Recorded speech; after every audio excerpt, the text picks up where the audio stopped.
I'd like to introduce our good friend, Tom Daglis.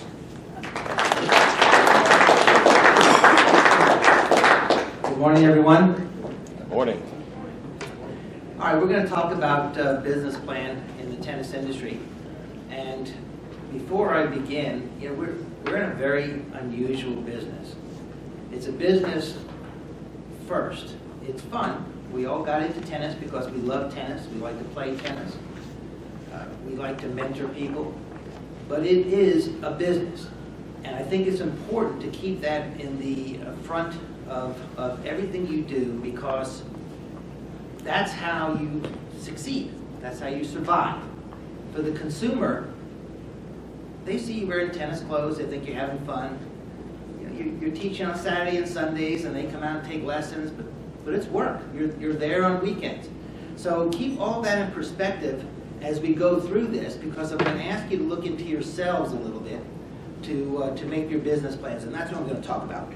So the first thing is, we have to understand tennis is a $6 billion industry. That's 9 zeros, folks. So it's a credible industry. And again, the consumers don't see that. They just see it as having fun. So we have to treat it as a business. And if you look at what other business experts say, these are the reasons that the 5 success factors of business. I'm going to put them all up at once. Number 1 is to have a strategic focus, making sure that you have the right leadership and management in place. Number 2 is people, having the right people.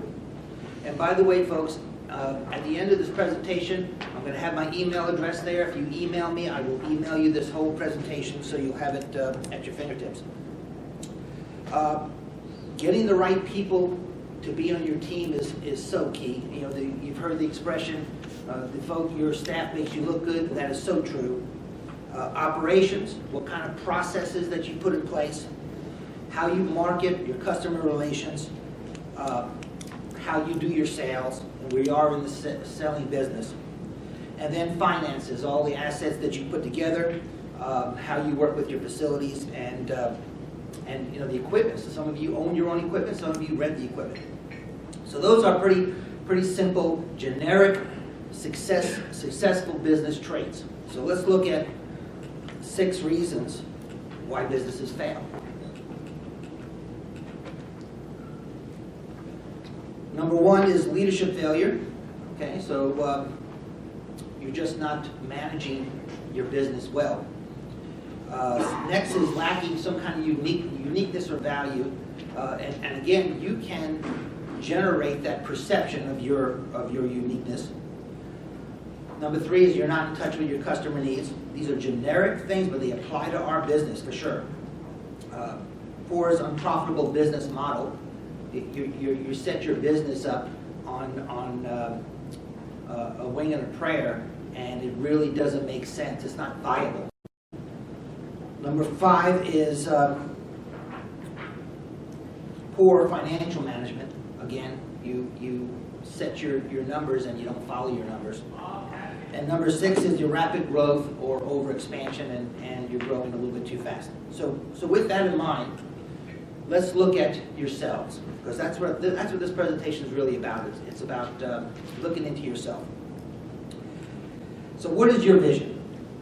What do you want to be? What do you want to create? And you have to look at yourself now, because we are masters of so many different things. You want to be a tennis teacher? Do you want to be an administrator? Do you want to be coaching at the college or high school level? Do you want to be able to build a club program? Do you want to build junior development programs? Do you want to build a tennis club? Some of you have aspirations to own your own businesses and own your own clubs. So you have to look about what makes you tick, what makes you want to be in this business. The next is, how do you want to be recognized or defined? Now, you can look at these things I'm going to put up here.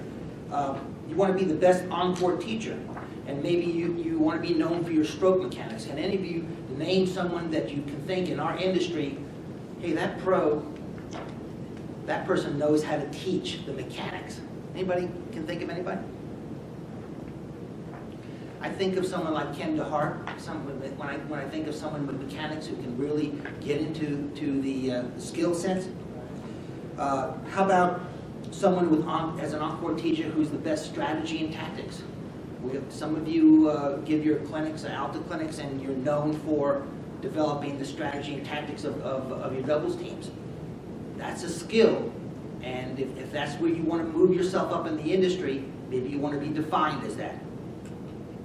The next is a tennis programmer. Can anybody name someone in the industry you know that is a great programmer? I think of the former director of Dunwoody Country Club, Greg Grover, wrote creative programming, and that was his forte. He was known for that. The next is retail tennis shop. Some pros just have a knack for running a great shop.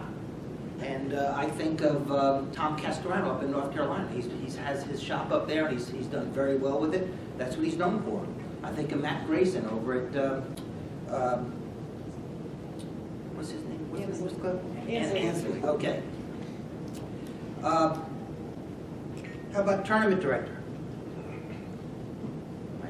Yes, okay, tournament director. So maybe now you're thinking of someone who is known to just be a great tournament director.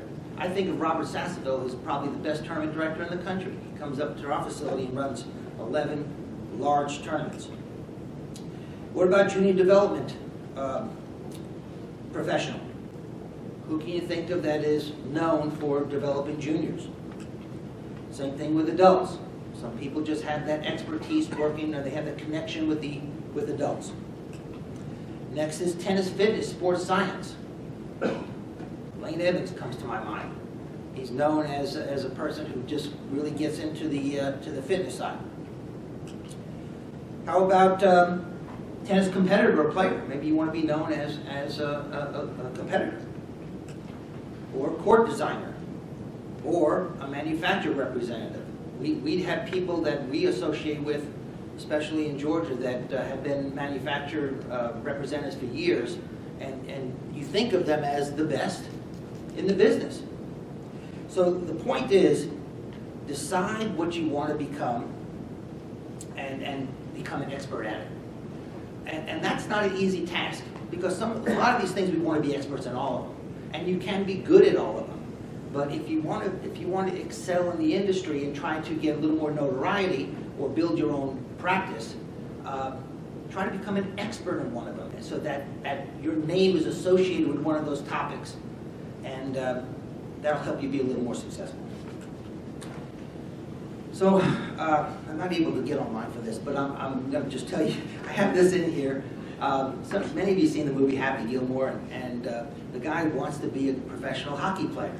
And if you remember, he's talking to his girlfriend, and he's talking about, well, I'm a professional hockey player, and she says to him, there's just one problem, Happy, you're not any good.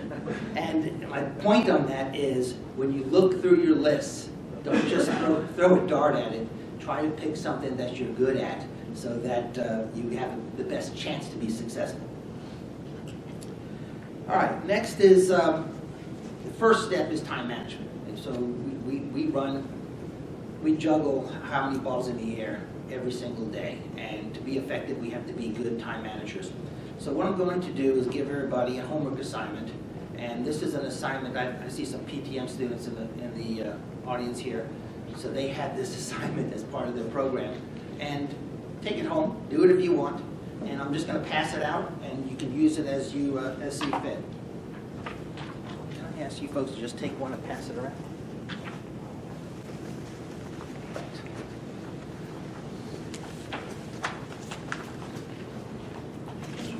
This is an actual assignment that we use at PTM, Professional Tennis Management. And it's designed to track how you're spending your time so that you can be the most productive. I'm not going to spend a lot of time on it, but there's areas that are defined in the assignment. And these are specific for students, but you can put any areas you want in there. And the first task is prioritize those use of times which are important to you. Sleep might be the most important thing to you, so you might prioritize that. or socializing, or family, or spiritual. You prioritize it, and then you go through your week and you start putting how many hours per week do you currently assess to each of those topics. Just a quick notation on the assignment. Each hour, each day has to add up to 24 hours, because sometimes the students would turn in their assignments, and I have to go back to them and say, that's 28 hours, and there's only 24 hours in one day. So just make sure that it adds up correctly. Then you go back and you look at your priorities and the amount of time you're putting in, because there's percentages, and then you can correctly assess, am I putting the right time in the right places? Is this where I want to be? If I want to get to this place, am I doing the right things to do that, or am I working against myself? So that's kind of a fun assignment. I'll let you play with that at your own time. Okay. So now we're going to get a little deeper into yourselves. And the point here is you need to work within your own personality. And everybody has different personalities. So take a look at yourselves. Are you a self-starter, or are you someone that needs direction?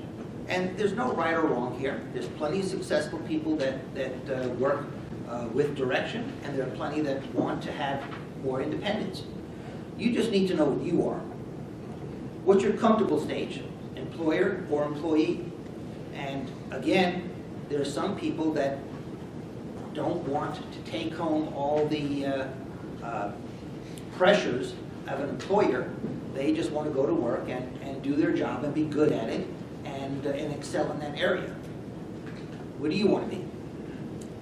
Are you responsible, dedicated, and conscientious? Because those are traits that are successful traits. And how do you relate to people? You need people. You need people to help you get to where you want to go. So you need to develop those relationships, and you need to be able to I don't want to say make more friends, but make more contacts and networks and let people help you. In other words, don't try to do everything yourself. Don't try to rise to a level in secret. Try to get as much help as you can. People want to help you. Next is your personality. And I've taken this from another presentation that I've done. There's really two types of motivation, intrinsic and extrinsic. Intrinsic, you act to win because it feels good. You're doing something because, hey, this is what I want to do. When I accomplish it, that makes me feel great. Or extrinsic is when you're acting from outside entities. Maybe you've had family that you need to do this to help your family, or maybe it's peer pressure from your co-workers, etc. So try to develop what fits you, what works for you. Where do you fit in? The next one is your personality. How much responsibility do you want? Now, some pros, and especially working with all the PTM students, I remember putting them in internships all around the country, and I had one very good student that could have been a great director, and he said to me, I don't want to be a director. I want to teach 8 to 10 hours a day. I want to be able to, at the end of the day, just make my money and go home. I want to wake up the next day, and I want to teach some more. That's what he wanted to do. So again, some people want to do that. Some want to use stress as a motivator. Some want to, when they have all those deadlines and dates to accomplish things, that motivates them to get things done. Take a look at yourself and where do you fit in. All right, the next thing you've heard a million times, but I have to say it again because it's so important. And that is set your goals and write them down. And everybody has goals. I get that. Not everybody writes them down. And not everybody will write them down and put them up on a mirror or put them on the refrigerator so that you see what your goals are. And those goals have to be in steps. What do you want to accomplish in the short term? What do you want to accomplish in midterm? What do you want to accomplish long term? And then, how are you going to get there? So this is the main part of a business plan. When you write out your goals, you just can't write out the goal saying, I want to be the director of a platinum country club. Well, how are you going to get there? You need to be able to set those steps And for each of your goals, have 2 objectives and 3 steps to accomplish that. This way you can checklist, and that's so important. When you finish an area, you can just put a little check on it. When you see all those checks, it motivates you, and that really makes a difference to accomplishing goals. You must have deadlines. If you don't set a deadline to accomplish a goal, it's probably not going to happen. Your plan has to be measured. So again, when you want to get from A to Z, show me the steps. Make sure that you associate that timeline to those steps so that you can measure whether you're being successful, whether you're on track. And you do that by setting those small targets. And by setting those small targets, again, you can go back and check them off each time. I think Chuck mentioned at dinner the other night, I think a little quote that I thought was very interesting. It's a cinch to do an inch. How did that go again? Do you remember that? Every inch is a cinch, and if you go by a yard, it's hard. And I thought that was a great quote, because take little steps, check them off, and then when you look back, hey, look how far I've gotten, because you've taken all these little steps. Don't try to do everything at once. Then you have to take a look at your target areas, and you actually have to see if you're actually accomplishing them, because sometimes we set these targets and we get off track and we don't even come anywhere near the dartboard. We need to make sure that we are doing that. This next slide talks about undervalue your worth, knowing what you are worth. And this little cartoon, the guy's got his pockets empty, and the quote is, I won every bid last year. He was a contractor, and he put the low bid in, he won every bid. But by putting the low bid in, he didn't make any money. So you have to know what you're worth. And sometimes just getting the business doesn't make any sense if it's not profitable. So that makes me talk about this one little topic at Lakewood Country Club when I was director in Maryland. When I first got there, I had a member come up to me and say, "You're the new director?" And I said, "Yeah." And he goes, "Well, we're gonna teach. I want a 2-hour lesson every Friday, Saturday, Sunday, and Monday, from 6 to 8 a.m." And I'm thinking, there goes my social life, and there goes really my weekends. But he goes, "I want it every single weekend for the year." So I'm thinking about it and saying, "Okay, if that's what you want, well, I want to make a good impression in my first week at the club. We'll do that, but here's some caveats. If you're not there by 6:30 in the morning, I'm going to give you a call. And if you're not there by 6:45, I'm going home, and you're still going to pay me for the 2 hours." And so he thought about it. He goes, "Well, that seems fair." And so for about a year, we're doing 8 hours a week. He meets with me after a year, and he goes, "Hey, I just met with my tax accountant, and he tells me that I paid you $38,000 last year." And I said, "Well, thank you. I really appreciate that. I hope you enjoyed everything." And he said, "Oh, yeah." And he goes, "But he thinks I should get the 4th day free. I'm giving you so much business. I think for 3 days you should be able to teach me, and then because I'm paying you so much business, I should get the 4th day free." And I said, "Hey, that's not going to happen." I said, "Are you happy where you are with your tennis?"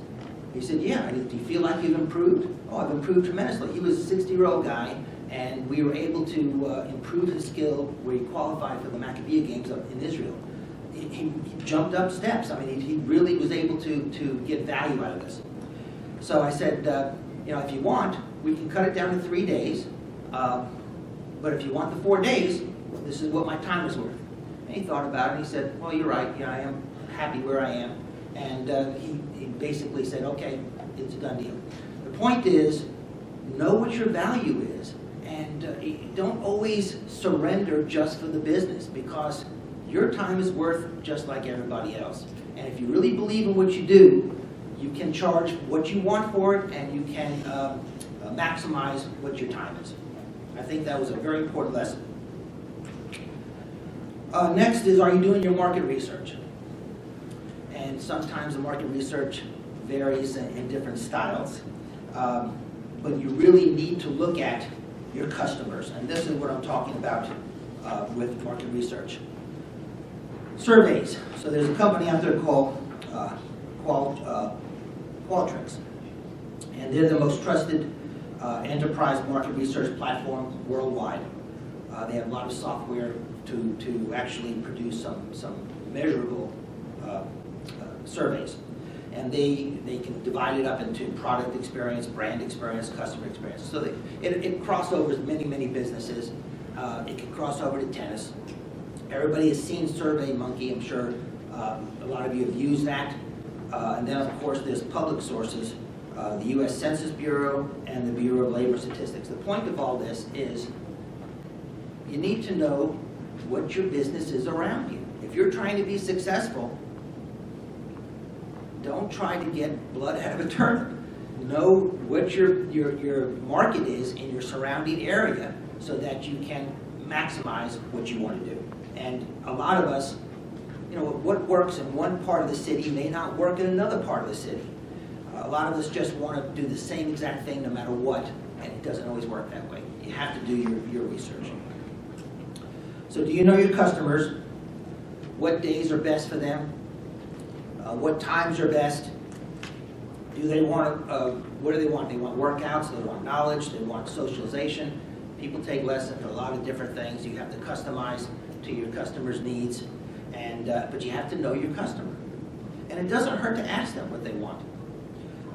Sometimes if someone's taking a lesson every week and they just want to be on the court to get some exercise, and you're trying to break down their strokes and develop something, they get turned off on that. All they want to do is, hey, let's just hit some balls, or they want to feel good on the court. That's your job if working with the customer's needs. Oops. Are they playing for competitive or playing for fun? And then what's their pricing niche? And I'll talk about that in a second.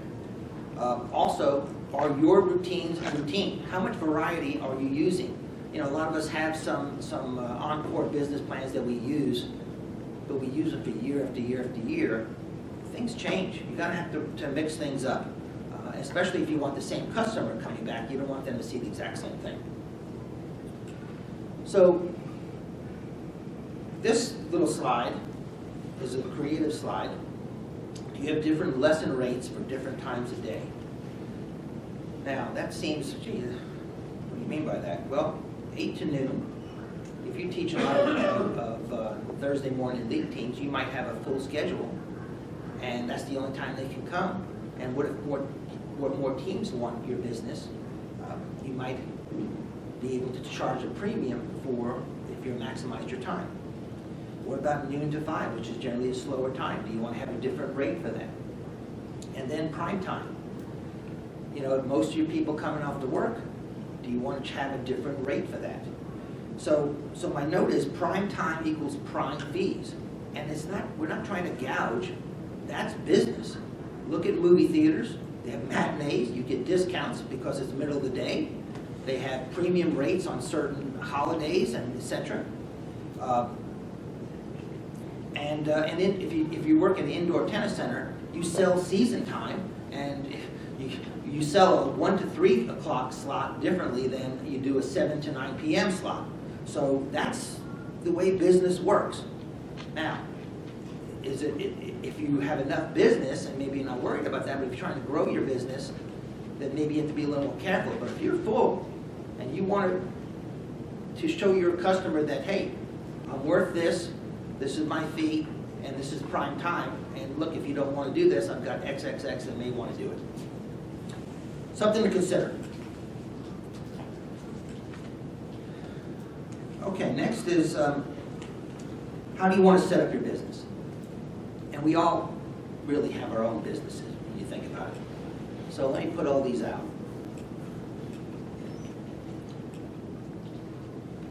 So the first one is sole proprietor. You're your own business.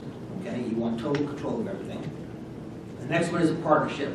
Partnerships occur when you have a certain skill set and your partner has a different skill set. You put them together and it makes you more successful. Subchapter S corporation, there's a lot of personal protection under the law for Subchapter S if you want to incorporate. There's LLCs, limited liability companies, and there are certain tax benefits for that. If you want to be an independent contractor, or maybe you just want to be an employee with another company. So again, where does your business fit into one of these? And you may want to pick one while you're working in another situation.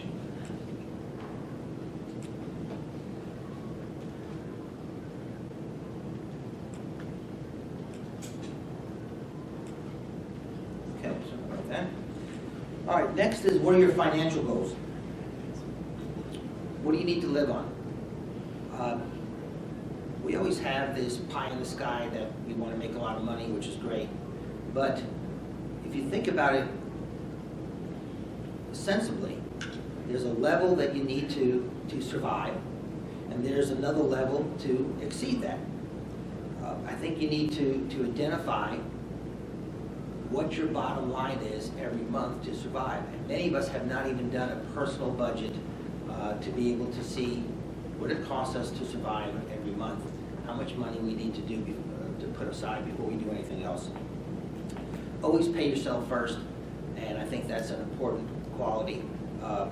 Sometimes we're in the customer business, we're in the giving back business, and sometimes we do that so much we forget about ourselves.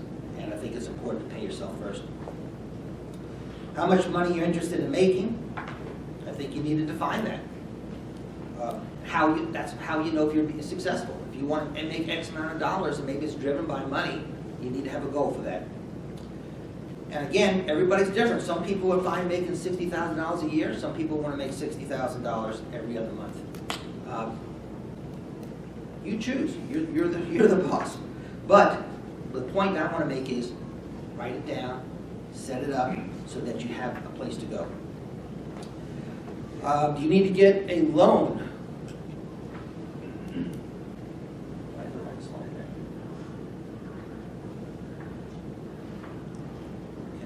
Sorry about that.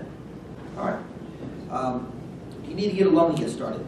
Check your credit history, what collateral you have, how you're going to pay back the loan, and do some budget forecasting so you know you can survive the loan.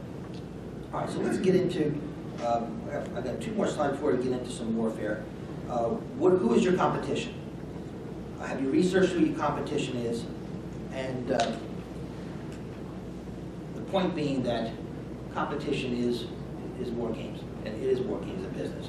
So you're going to be competing against clubs and facilities and other businesses that are all around you, your peers also. Some of them have more money, some of them have deeper inventories, some of them have larger professional staffs, some of them have greater amenities to sell, some of them have more established reputations. So how do you fit into all that? Well, that's part of the war games. And you have to be able to come up with a plan. I'm not going to go into a SWOT analysis because I think some of the other presentations will deal with that. But if you haven't heard of a SWOT analysis, it has to do with strengths, weaknesses, opportunities, and threats. And every business should do one of those before you start. So really the next thing is the warfare, the strategy and tactics to be successful. So I think you'll get some tidbits of information from these next few slides. So here's some ideas that cost you nothing. Everybody can do this. One is market position. What segment of the market do you want to be in? Do you want to be a dollar store? Do you want to be a Walmart? Do you want to be a Neiman Marcus? Each one has a different level in the community, and you need to define what you want to be. It's hard to be something to everybody. You want to base it on geographic location, age demographics, and estimated gross income. And you get that information by going to public sources on the U.S. Census Bureau. You can see exactly what your area is known for. The next one is theme or slogan. It gives you identity. It doesn't cost you anything. Do some research. Summarizes your company or its benefits. So,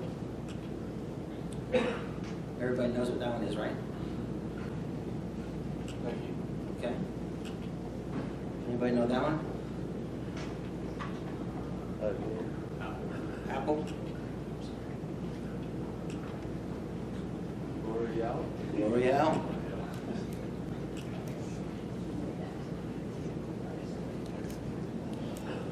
Anybody know? BMW?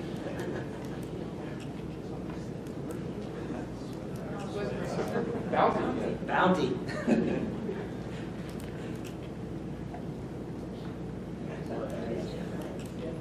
Ladies. Okay. So the point being, be creative. Your business, your company, your programs could have a theme or a slogan. I think just take some creativity, but it gives you identity, and that's so important.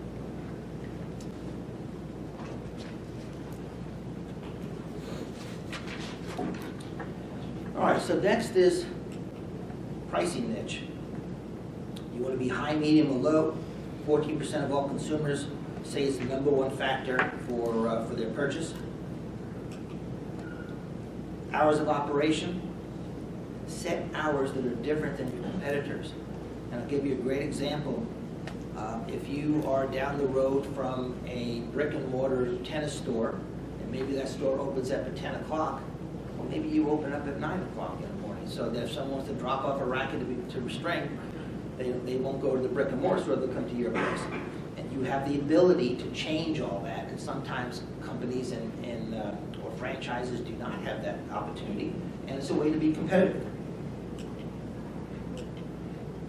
Phone demeanor, can't tell you how important that is. If you have a staff, train the staff to be proper on the phone. It changes people's moods. It changes how they feel about your own business. If they get on the phone and they talk to someone who makes their day, it automatically creates loyalty to the business. A simple little thing like that. Customer recourse, have clear policies how to handle unhappy customers. And the example I always use is a stringy breakage. Someone picks up a racket, they go out on the court, they hit 3 balls and a string breaks, and maybe they hit it the ball on the frame, or maybe they hit it on the knot, and it wasn't the stringer's fault. They bring it in, hey, I just paid for this, we'll string it for nothing. Yeah, I'm going to lose money on that job, but I'm going to gain customer for forever on that.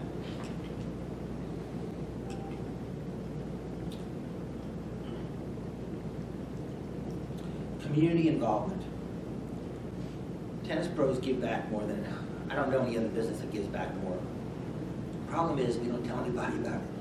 And we need to get the word out.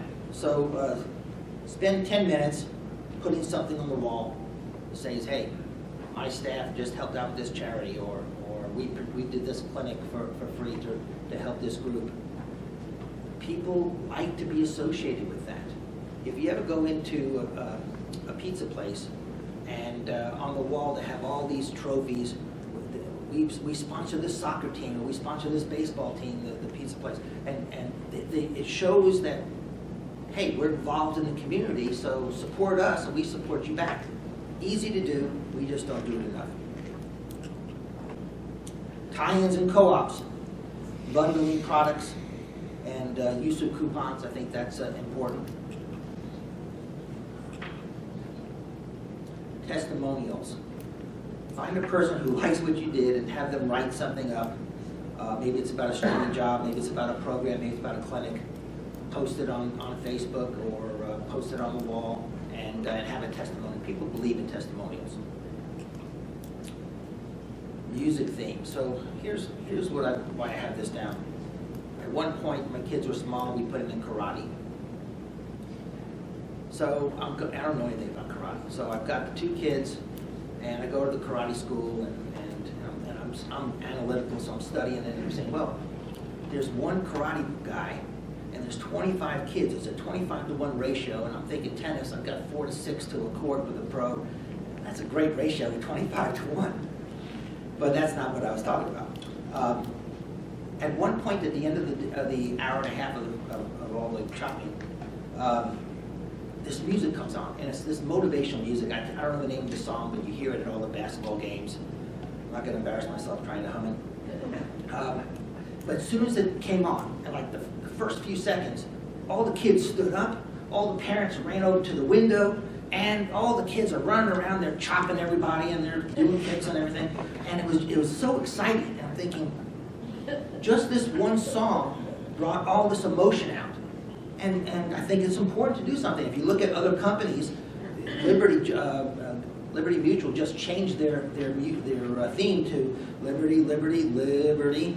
And they did that because it's catchy, and people think of the company and their business. It's easy, it doesn't cost you anything. Think about that, and it makes a difference. All right, next is demonstrations and exhibitions. Again, something we always do. You can tie in racket sales, ball machine demos. You know, we do a lot of exhibitions where we get other pros come in. Have you ever thought about doing an exhibition with juniors? I mean, people love watching 2 10-year-olds battle. And if you highlight them with ball kids and put them on center court, parents come out for that. But it's a way to promote your programs. You set up a table next to it and you sell the next program. The idea is to get people out there. Enthusiasm, obviously. Your staff needs to be upbeat. And just you got to keep remembering the consumer has their own problems. They don't want to deal with your problems, so make them feel good. They want to go to a happy place, and your business should be that happy place. Post your mission statement. It makes you look professional. It makes you look like you have a plan. This was ours.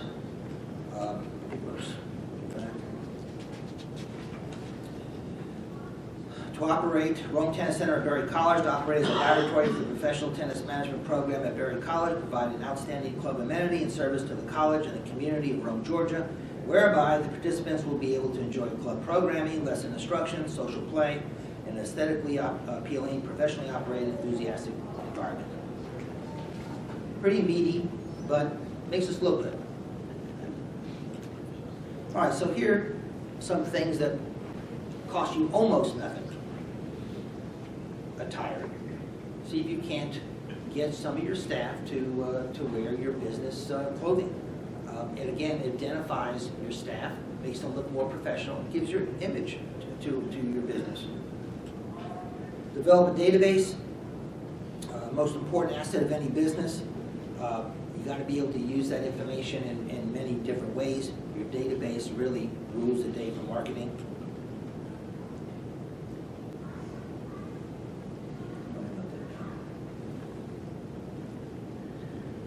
All right, so what does a typical day in operation look like? The reason I have this slide in there is, are you dependent on outside suppliers, or are you able to do it within your business? And I think when you look at your business and you look at how you market, who are you dependent on to be successful? And sometimes you're going to have dependency on some other businesses to help you grow. But you should have your own inside suppliers and stakeholders to help you be successful, so you have more control over it.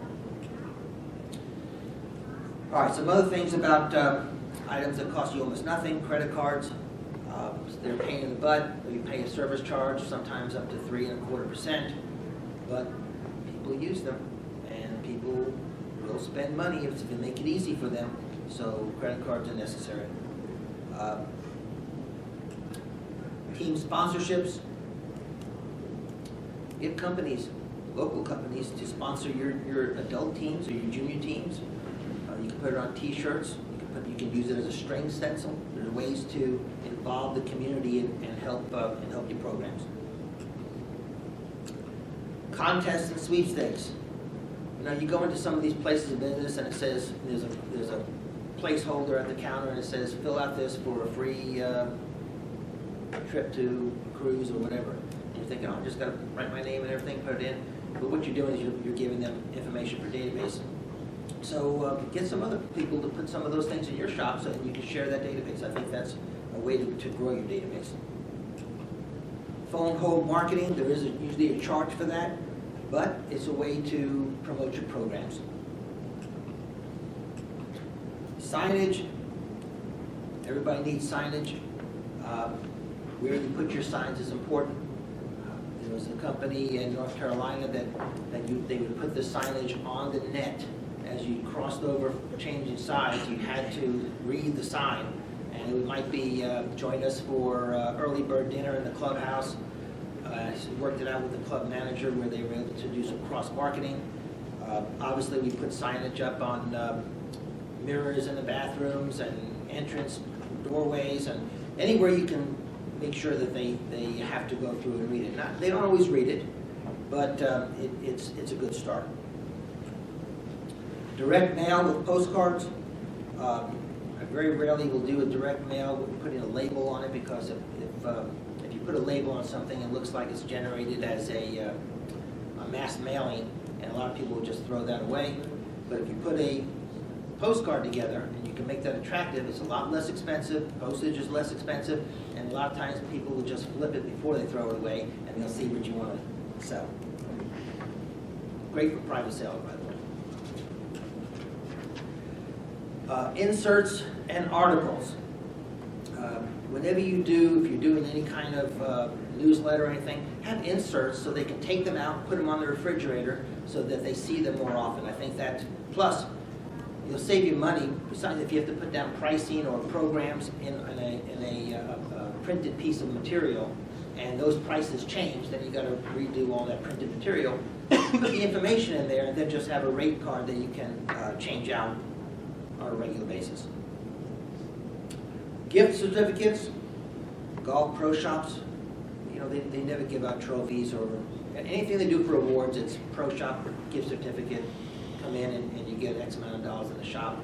Saves them money on the awards, plus they get the continued business. Consultation area and hours. I think that's an important thing that we don't do enough. You know, people love to talk to tennis pros. They like to rub shoulders with the pros. They like to network with the pros. You can have a special place where they can come into your office and you can talk about teams and partners or something private, and have those times and places posted on your door. Just like if you went to college and you had a college professor and they say these are our advising hours to be posted on the door, you know you can come and talk to the director and get some answers. I think that's a good way to network with your customer base. So let's look at some formulas for success. Commitment. Again, whenever you put a plan together, it doesn't happen overnight. You need to be patient and you need to be committed to it. So make sure that you're dedicated as much as you want for your success.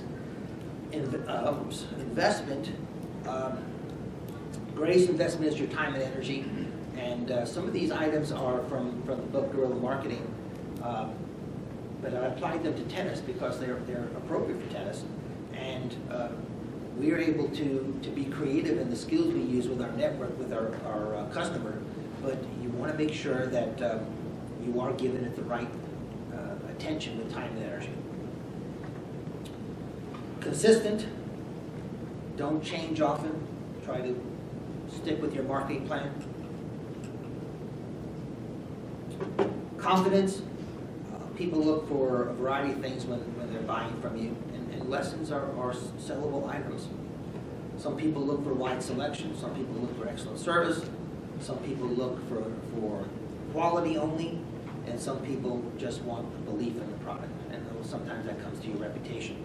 But that is a major formula for success, is developing that confidence in your customer base.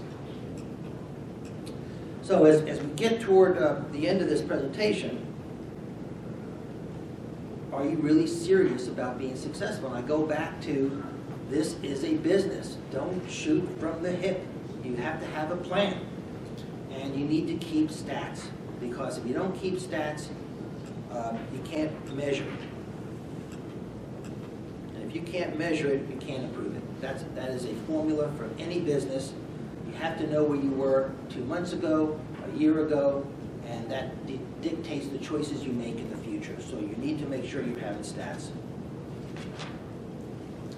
The next slide, interesting slide. It's a resume, and it happens to be a resume from my oldest son, and he's a USPT Elite Pro. He was in the business teaching. He had a great job over at Chevy Chase Club in D.C. He was teaching senators and doing very well. He decided to get out of the business, and he wanted to get into data analytics. So he got a job with a software company, and his skills in tennis helped him with the company because what they did, they put him in making presentations all around the country to thousands of human resource people. And I asked him, I said, Thomas, how can you get up in front of thousands of people and talk? He goes, well, it's because of tennis. Because I was on the court so much, I got a good feel of what people want. I can relate to people, and it really helped his skills in other areas. But the reason I have this up here is because he wanted to get into grad school, and he's in grad school at UGA. And you know, when you go to grad school, you got to take GRE's tests. So the director of admissions, he didn't take the GREs, and the director of admissions says, look, I'm going to let you go into the grad school because of this resume. I've never seen a resume like this. And he's working on his master's in data analytics. So his resume was composed of data analytics. And it talked about all these different scales and percentages, what he did, his skills and proficiencies were listed in charts. He had all the percentages for data mining, statistical modeling, all these different things in stats. The point being, he wanted a job, and he decided this is the resume that's going to help me get to the job I want. So the point I want to make is, in the tennis industry, if you want a job at a certain level, your resume needs to reflect those things that are specific to the job. And I've hired a lot of people, and you won't believe how many resumes come in. They're the exact same resume. I even had people send in resumes when I had a job open up a second time. They sent the same resume in, and it was exactly the same, with the same mistakes on it. You need to make sure it's specific to the job.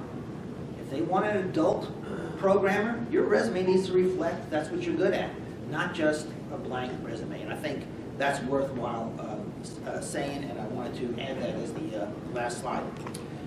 So if you like a copy of this, please just email me, and I'm happy to send it. And I do want to take some time to answer any questions you might have, or anybody that would like to make a suggestion. What has helped them to be very successful in their businesses? Yes? At what point in your career did you decide to make the shift towards more of a directorship or managerial type position, and what did that transition look like for you? Well, personally, I went up through all the different levels. I started as, I don't want to say towel boy, but keeping the courts clean, and then working into assistant pro and head pro. And I did go, I'll say what made the transition was going to as many conferences and learning what other successful people have done, and then trying to copy them. I look at some of my mentors, Randy Stevens, Greg Grover. I look at what made them successful, and I'm thinking, well, I could do that, and I just need to position myself in that same manner. And I learn from other people. So I think that's a big, important step. Going to the conferences and sitting down with people and saying, hey, how would you handle this? Or I'm interested in this. What would you recommend? I say we are giving people, tennis pros are giving people, and they'll help you get to your next step. But I don't think there's a timetable. I've seen people become very good directors in a short amount of time. And I think it really depends on your energy level. What other questions or comments can I help with? Well, thank you so much for your time. Oh, yes. You mentioned the pricing structure, like peak hours and changing it. I mean, is there ever situations or play times that you got to push back for members or places? Sure. Like it doesn't work everywhere. It works when you have more business than you need because you can actually control some of that. Now, if you need business, you have to do whatever it takes to bring that business in.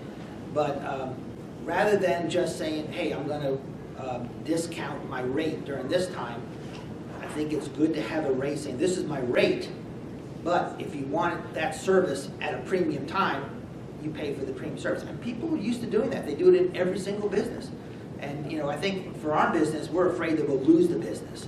But again, if you have belief in what you do and, you're good at what you do, I think you can carry it off. And it doesn't work for all the businesses, I'll say. Yeah, sometimes I feel like it can get overly complicated or complex, because I've seen structures where you go in and it's like, well, it's this price for this time, and this price, and you just kind of get lost in that. And I feel like striking that balance would be kind of tough sometimes. I think balance is good. Having too many different levels, I could see could be complicated. But simply just based on hours, when, hey, if I want to do something when I'm off work, yeah, there's more people that want that same service. Should be able to charge a premium for it. Yes? Is Thomas available for resume building? Yeah. I'll ask him, but I tell you what, it really surprised me when he showed me this. I had no idea, but it accomplished what he wanted, and then it made me think, because I deal with a lot of PTM students for internships, and we customize our resumes for a specific internship. But this was really going overboard. But it also shows you how your tennis skills are cross-industry. I mean, the skills you learn in tennis can cross over to so many different areas. Yes, Jim? Tom, one final thing. So what's your slogan and your theme song? Well, I had a trophy business. Do you remember I had a trophy inside the business? Very well. And my the name of the business was Online Trophy and Banner. And my slogan was, "We make you look good." So I didn't have a theme song at that time, but hey, it's a way to be creative, it's a way to be recognized, and it's a way to be fun. Thank you, folks.